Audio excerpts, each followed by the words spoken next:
د پاکستان غولول که حقیقت طالبان وایي یو کال کې مو د ټي ټي پي 40 غړي نیولي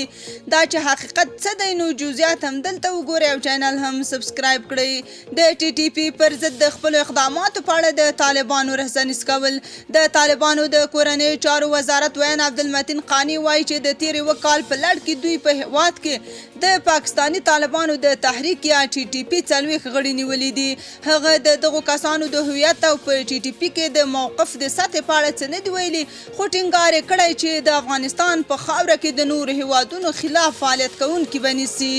دغه طالب ویان دا هم ویلي چې نیول شوي کسان له دوی سره بندیان دي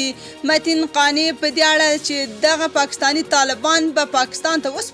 وسپارل شي که نه څه نه دی ویلي خو له څه مودې راهیسې پاکستان په پرله پسې ډول د کابل له واکمنو طالب چارواکو غواړي چې د پاکستاني طالبانو غړي ونیسي او دوی ته وسپاري شنونکي بیا وایي دا چې د طالبانو حکومت راتګ سره دوی کابل کې د پاکستان او ټي ټي پي ترمنځ د مذاکراتو کوربتوب وکړ نو نړیوالو ته هم معلومه شوه چې د ټي ټي پي غړي افغانستان کې دي اوس نو طالبان د ملامتۍ څخه د ځان خلاصولو لپاره دا اعلان وکړ چې تر څو سبا ورځ ووایي د ټي ټي پي همدا محدود کسان افغانستان کې شتون درلود چې موږ ونیو نور نو د یادې غړي افغانستان کې نشته د طالبانو چارواکو په افغانستان کې د پاکستاني طالبانو د موجودیت ادعاوې رد کړي خو د پاکستاني چارواکو د غوښتنو په اړه له مشخص دریځ ښودلو پرته ویلي چې د دغه هیواد پر غوښتنو غور کوي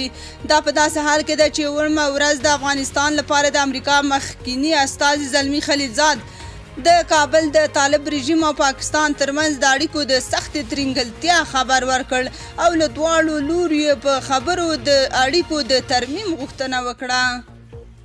تاسو په دې اړه څه نظر لرئ کومنټ کې شریک او چینل هم سبسکرایب کړئ